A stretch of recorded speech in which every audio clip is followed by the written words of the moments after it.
Kamusta mga idol? PBA update muna tayo.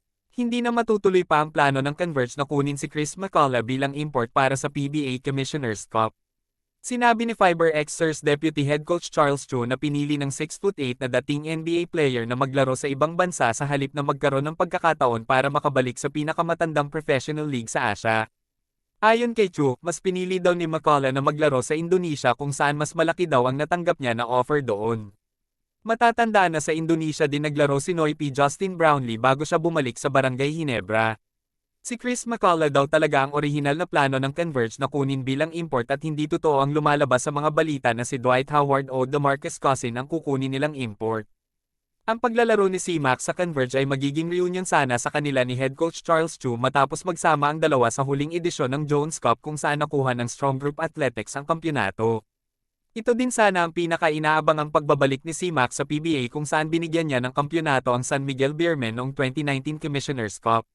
May pagtatangka din sana ang SMB na ibalik ang 29 years old na si McCullough na isang first-round pick ng Brooklyn Nets noong 2015 NBA Draft, ngunit napigilan siya ng pandemya noong 2020 kaya nawalan siya ng kakayahang bumalik sa Pilipinas.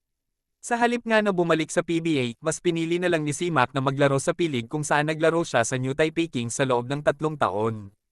Inalok nga din siya ng Taipei national team para maging naturalized player pero hindi pa ito naisa sa Pinal mga idol. Sinabi naman ng PBA na wala ng height limit para sa mga import na maglalaro sa Commissioner's Cup. Ibig sabihin, maaring mas higit pa sa 6'8" ang pwedeng kunin ng Converge na import.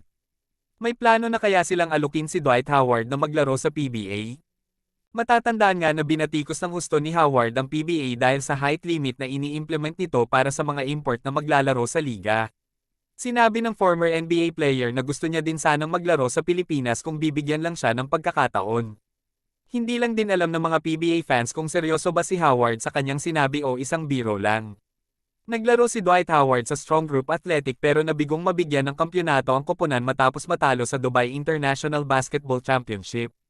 Alam din naman ng karamihan na hindi basta-basta maglalaro si Superman sa PBA kung hindi malaki ang offer na matatanggap niya. Medyo mataas pa din naman ang value ng former NBA player kahit na 38 years old na siya. Siguro ay nagdadalawang isip din ng Converge na kunin ang serbisyo ni Howard dahil sa kanyang edad mga idol. Pero maganda sana itong marketing strategy para sa koponan dahil makakahakot sila ng madaming manunood sa mga PBA games. Ang Converge ang inaasahang magbibigay ng malaking impact sa liga sa susunod na komperensya dahil maglalaro na ang number 1 pick na si Justin Baltazar. Maliban pa nga dito, nag-alok na din sila ng offer kay Troy Rosario na siguradong lalong magpapalakas sa koponan na siguradong magpapabagsak sa mga giant teams ng PBA. Hindi pa naman naglalabas ng panibagong listahan ng Converge kung sino ang kanilang target na import pero siguradong bigatin ang mga pangalan na ilalabas nila sa mga susunod na araw mga idol.